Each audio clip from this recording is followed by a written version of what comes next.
ताड़का की मृत्यु के पश्चात आश्रम में यज्ञ निर्विघ्न होने लगे थे कि तभी फिर व्यवधान पैदा हुआ। ताड़का वध का प्रतिकार लेने के लिए मारीच और सुबाहु फिर उत्पात मचाने लगे, किंतु अंततः राम के सामने टिक न सके। तभी आश्रम में महाराज जनक के सामंत का आगमन हुआ, जिसने सीता स्वयंवर की सूचना के साथ उसमें सम्मिलित होने का निमंत्रण भी दिया।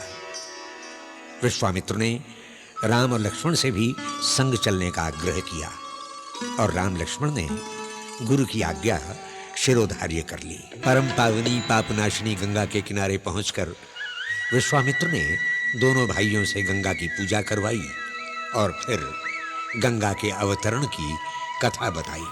गंगा की कथा और महिमा सुनाकर राम लक्ष्मण के साथ महर्षि विश्वामित्र आगे बढ़ते बढ़ते मिथिला की सीमा पर एक आम्र वाटिका में जा पहुंचे। शीतल सुरम्य आम्र वाटिका ने महर्षि का मन मोह लिया और उन्होंने वहीं विश्राम करने की इच्छा प्रकट की। मंगल भवन अमंगल हारी, प्रभु सुदशरथ अजिर बिहारी।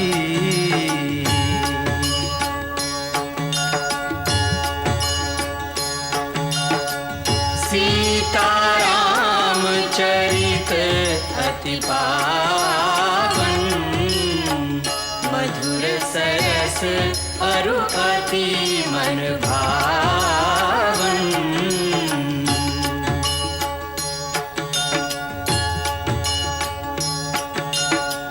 पुनि पुनि कितने हो सुने सुनाए,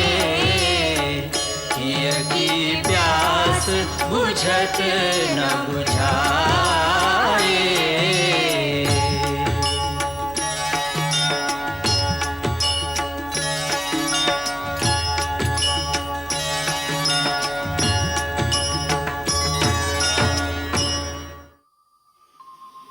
मुनिवर, ये दोनों अति सुंदर कुमार किसी ऋषि कुल की शोभा हैं अथवा किसी क्षत्रिय राजकुल के सपूत हैं।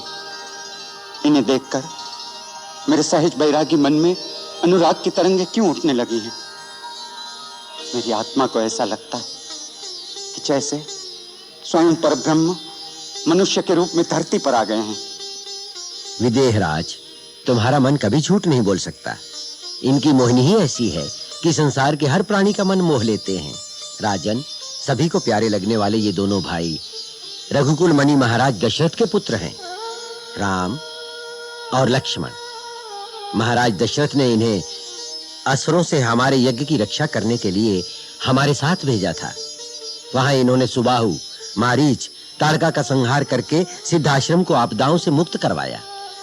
जब आपका निमंत्रण आया तो ये दोनों वहीं थे, इसलिए हम इन्हें अपने साथ ले आए। मुझे इनके दर्शन करा के आपने मुझ पर ऐसी कृपा की है मुनिनाथ, कि जैसे कोई चांद को चकोर से मिला दे या ब्रह्म को जीव से मिला दे। ब्रह्मर्षि। गौतम कुमार शतानंद जी, हम जानते हैं आप क्या पूछना चाहते हैं।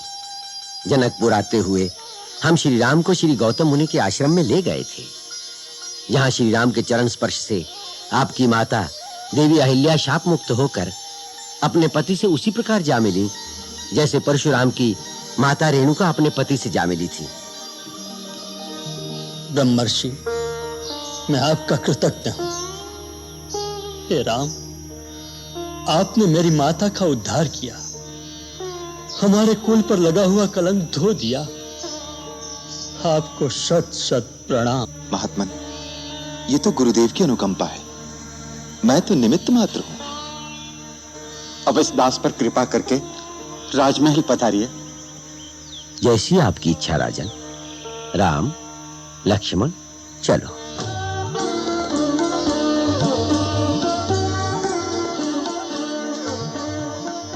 अतिथिशाला में ऋतुओं के अनुकूल सारे प्रबंध हैं महर्षि। ये सारे प्रबंध किस लिए? हम तो ठहरे तपस्वी।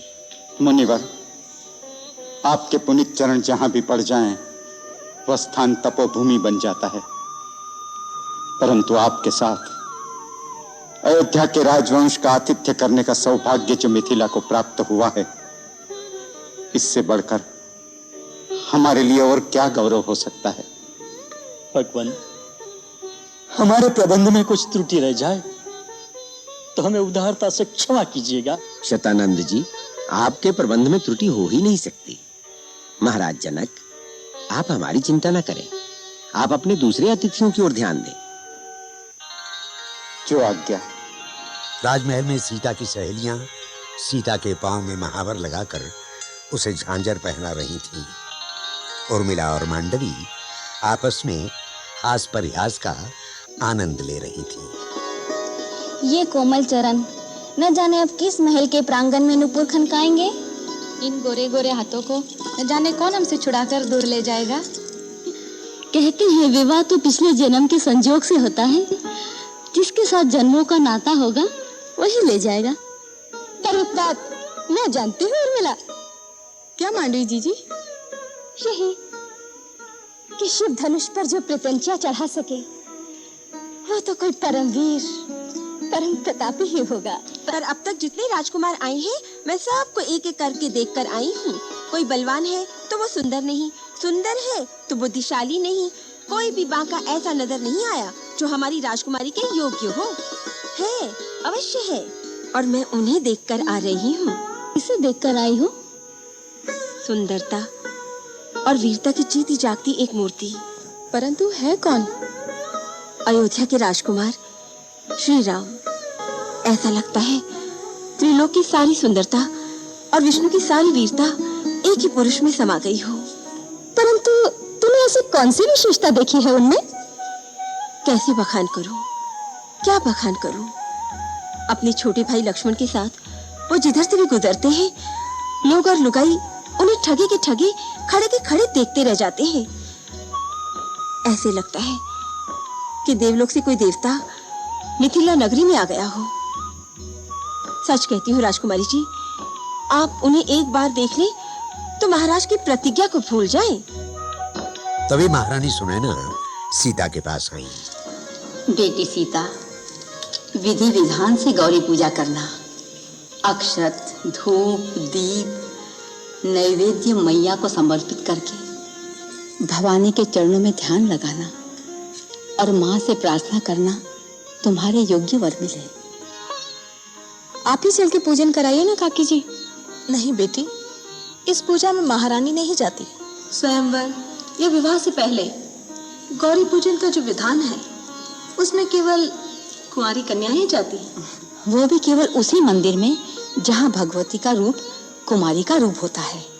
कुमारी का पूजन करके मनोवांछित वर का वरदान गौरी मैया से मिलता है। उर्मिले, मांडवी, सीता जी को संभाल कर ले जाना। चलो जीजी। सीता को लेकर सखियां जब पुष्प वाटिका पहुंची तो वहां संयोग से राम लक्ष्मण भी थे, जो गुरु विश्वामित्र की पूजा के लिए फूल लेने आए थे। एक सखी ने संकेत से कहा, देख लो, है ना वही जो मैंने कहा था। सीता ने देखा तो मंत्र मुग्ध सी देखती ही रह गई। राम की भी वही दशा थी। एक रूप लोचन ललचाने, हर खे जन निज निधि पहचाने। हर खे जनु निज निधि पहचाने। एक दूजे को निरखत मन न अघाए। एक दूजे को देखत मन न आए। राम सिया में, सिया राम में, राम सिया में, सिया राम में एक ही रूप लखाए। एक दूजे को निरखत मन न अघाए। एक दूजे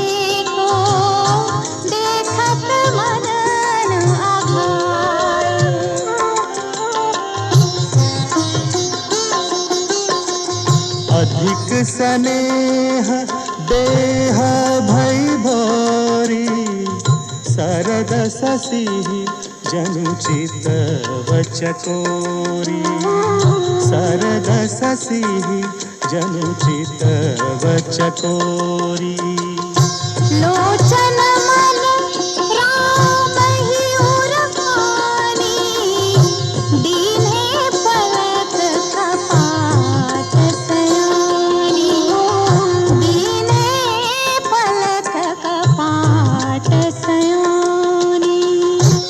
लक्ष्मण ये देखकर मुस्कुराए और वहां से हट गए। कुछ समय पश्चात सीता की सहेलियां भी सीता को मंदिर में ले गईं और सीता ने मां से प्रार्थना की। जय जय जय गिरिराज किशोरी जय महेश मुख चंद चकोरी जय गज बदन हरानंद माता जगत जनन दामिनी दुति दाता देवी पूजी पद कमल तुम्हारे सुर नर मुनि जन मोहि सुखारे मोर मनोरथ जानुनी के बसहु सदा पुरपुर सब ही के बसहु सदा पुरपुर सब ही के कीन्हे हो प्रगट न कारण तेहि कीन्हे हो प्रगट न कारण तेहि कीन्हे हो प्रगट न कारण तेहि।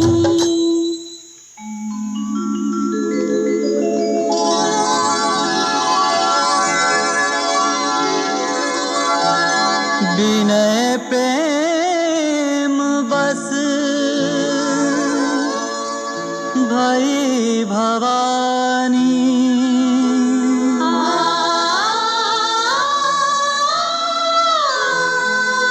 खसी माल मूर्ति मुस्कानी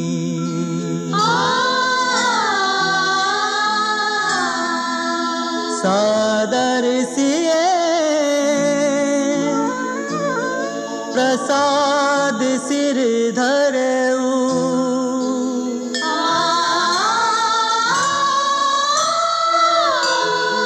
बोली गौरी हर्षु हिये भरऊ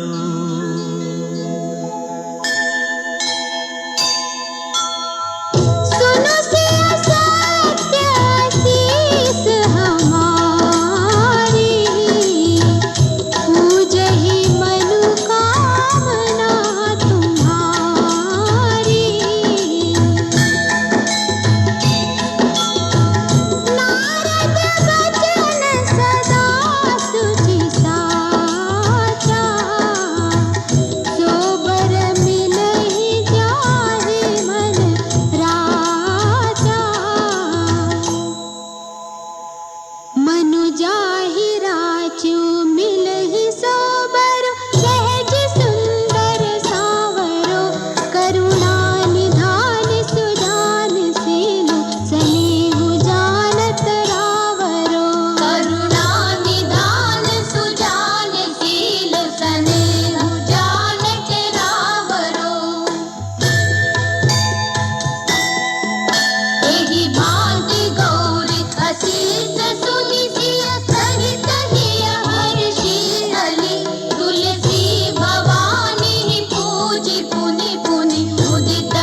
पूर्व दिशा के आकाश में पूर्णिमा का चंद्र शीतलता बरसा रहा था।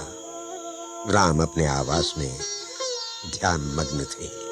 प्राची दिशि शशि उयऊ सुहावा,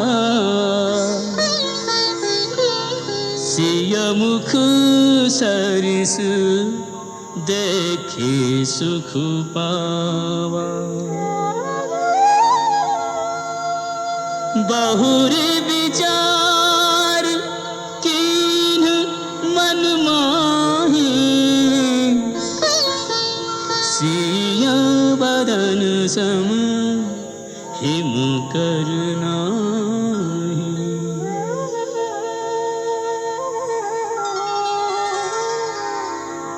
जन्म सिंधु पुनि बंधु विषु, दिन मलिन सकलंक। सिया मुख समता पाव किमी, चंद बापुरो रंक, चंद बापुरो रंक। राम को इतना गंभीर देखकर लक्ष्मण से न रहा गया। उन्होंने पूछ ही लिया, भैया क्या बात है? कुछ नहीं लक्ष्मण। आपको इतना विचलित पहले कभी नहीं देखा। बड़े बेचैन दिखाई देते हैं। हाँ लक्ष्मण, बेचैन तो हूं। आज मेरे मन की दशा बड़ी विचित्र हो रही है। मेरा मन स्वभाव से ही पवित्र है। उसके शांत जल में जैसे किसी ने कंकर फेंक दिया है, जिससे मन के शांत सरोवर में भावनाओं की लहरें उठती चली जा रही हैं, और हर लहर में सीता की छवि दिखाई दे रही है। चंद्रमा को देखता हूं तो लगता है सीता झांक रही है। ऐसा कैसे हो गया? हम रघुवंशियों का मन तो भूल से भी गलत रास्ते पर नहीं जाता। सपने में भी पराई स्त्री के बारे में नहीं सोच सकता। हो सकता है वो पराई ना हो। हाँ, अभी उनका स्वयंवर ही तो होने वाला है। क्या होने वाला है ये तो विधाता ही जाने। उधर सीता भी अपने विचारों में खोई खोई सी थी। उर्मिला और मांडवी उन्हें छेड़ रही थी। उर्मिला, सुनंदा ने ठीक ही कहा था कि ऐसे सुंदर और सजीले राजकुमार आज तक नहीं देखे। उनके मुखार बिंद की ऐसी शोभा है कि उसके आगे बेचारा चंदा भी फीका लगता है। क्यों जीजी? अरे जीजी से क्या पूछती है? वो यहाँ हो तब ना। तन यहाँ है और मन पुष्प वाटिका में चोरी हो गया है। जब मन ही अपना न रहे तो तन की सुध-बुध कहाँ रहती है? उर्मिला, वो राजकुमार इतने सुकोमल हैं, उनसे वो शिवधनुष उठेगा या नहीं? ये सुनकर सीता थोड़ी देर के लिए तो उद्वेलित हुई, पर फिर आंखें मूंद कर राम के ध्यान में खो गई।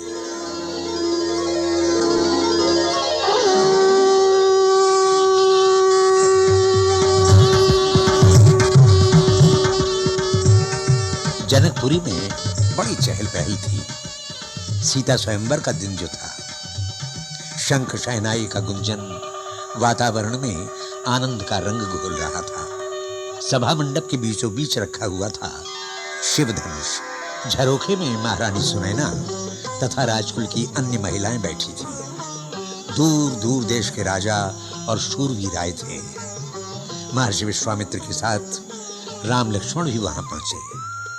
सबका यथोचित स्वागत करने के लिए महाराज जनक सिंहासन से उठे। हम समस्त गुरुजन और देश देश से आए हुए राजा और राजकुमारों का स्वागत करते हैं। हमारे निमंत्रण का मान रखकर आप सब मिथिला पधारे हैं। आप सबको हमारा अभिवंदन। महाराज, अब राजकुमारी सीता को सभा में बुलाना चाहिए।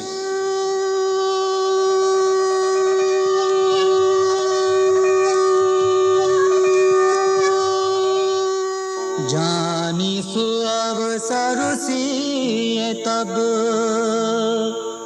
पठई जनक बोलाय,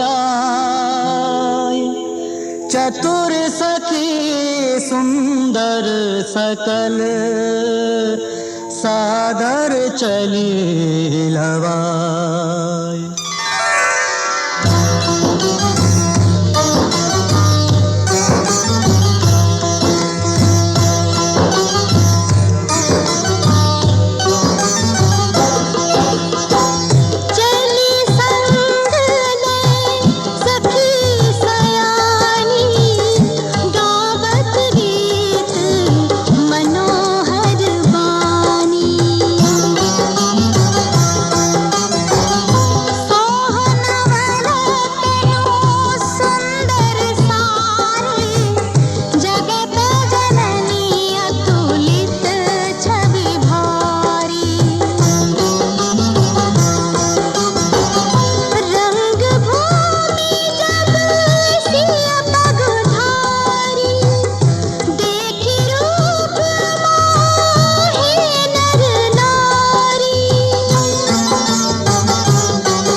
गुरुजन लाज समाज बड़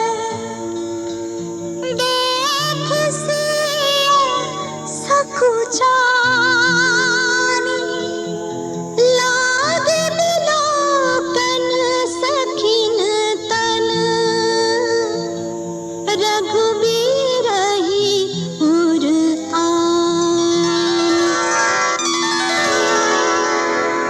तब बंदी जन जनक बुलाए, बिरदावली कहत चली आए।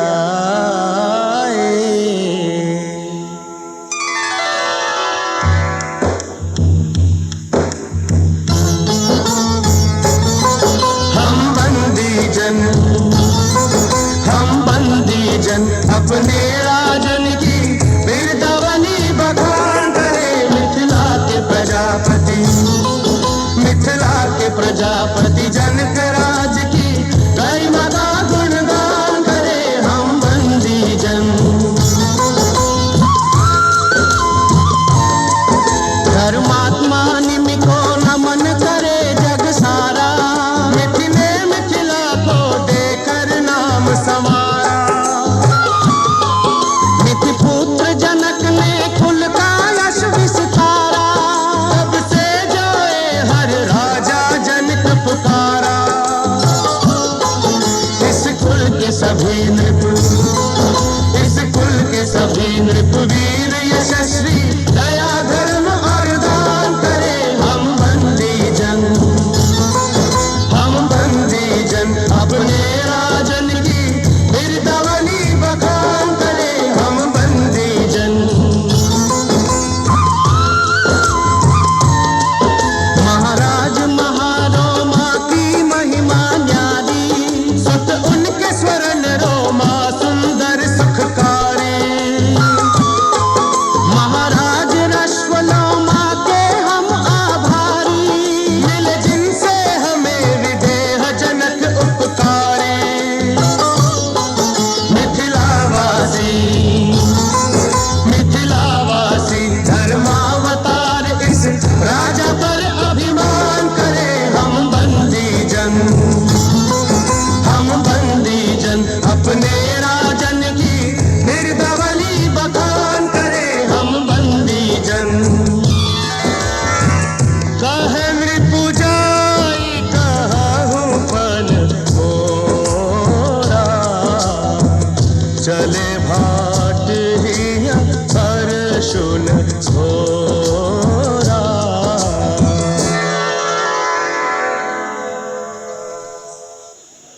हमारे चारण सभा में महाराज के प्रण की घोषणा करेंगे। सुने सुने, सर्वथा सुने, ये सर्वविदित है कि राजकुमारी सीता के विवाह की एक ही शर्त है कि जो शूरवीर शिव के इस दीप धनुष को उठाकर प्रतिज्ञा चढ़ाएगा उसी के साथ राजकुमारी का विवाह होगा।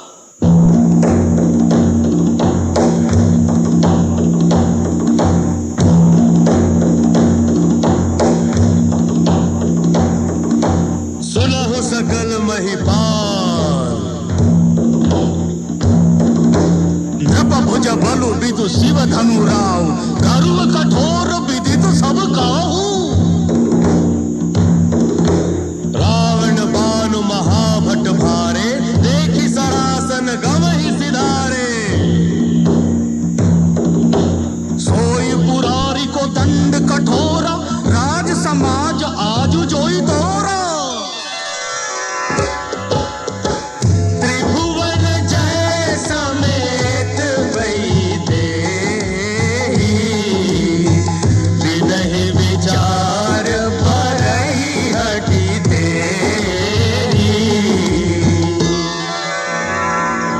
और तब स्वयंवर का कार्य आरंभ हुआ।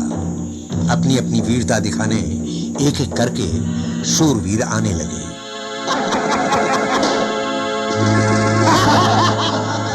धनुष की प्रत्यंचा चढ़ाना तो दूर, धनुष अपनी जगह से हिला तक नहीं। समय बीतता जा रहा था, धनुष किसी से भी नहीं उठ पा रहा था। ये देख महारानी सुनैना बहुत चिंतित थी और महाराज उद्वेलित। देश देश और द्वीप द्वीप के बड़े बड़े राजा और राजकुमार मेरा प्रण सुनकर इस स्वयंवर में आए हैं, परंतु मुझे बड़े दुख से कहना पड़ता है कि अपने आप को परम पराक्रमी, रणधीर, शूरवीर कहलाने वाले इन सब लोगों की भीड़ में सच्चा वीर एक भी नहीं निकला। बस महाराज बस, इतनी लज्जाजनक और अनुचित बात कहने से पहले आपको यह याद नहीं आया कि इस सभा में सूर्यवंशी रघुकुल नंदन श्री राम भी बैठे हैं। महाराज जनक, जिस सभा में रघुवंशियों में से एक भी बैठा हो, उस सभा में इस तरह की बात करने का कोई साहस भी नहीं करता। और आप तो रघुकुल नंदन श्री राम के सामने वीरता की चुनौती दे रहे हैं।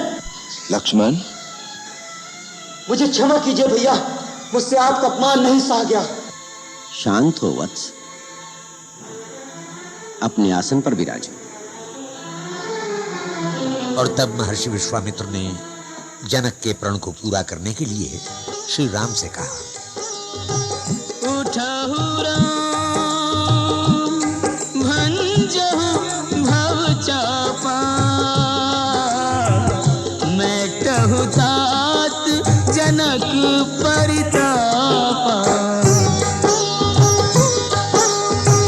सुनि गुरु वचन चरण सिर नावा, हर्ष विषाद न कछुर आवा। सहज ही चले सकल जग स्वामी, मन मंजुवर कुंजर गामी। राम धनुष की ओर बढ़ने लगे। सब उन्हें बड़े ध्यान से देख रहे थे। वहां बैठ के कई राजा उन पर व्यंग से हंस रहे थे। महारानी सुनैना फिर चिंतित हो गई। जिसे बड़े बड़े वीर नहीं हिला सके, उस धनुष को ये सुकुमार कैसे उठाएगा। और सीता मन ही मन देवी देवताओं को मना रही थी।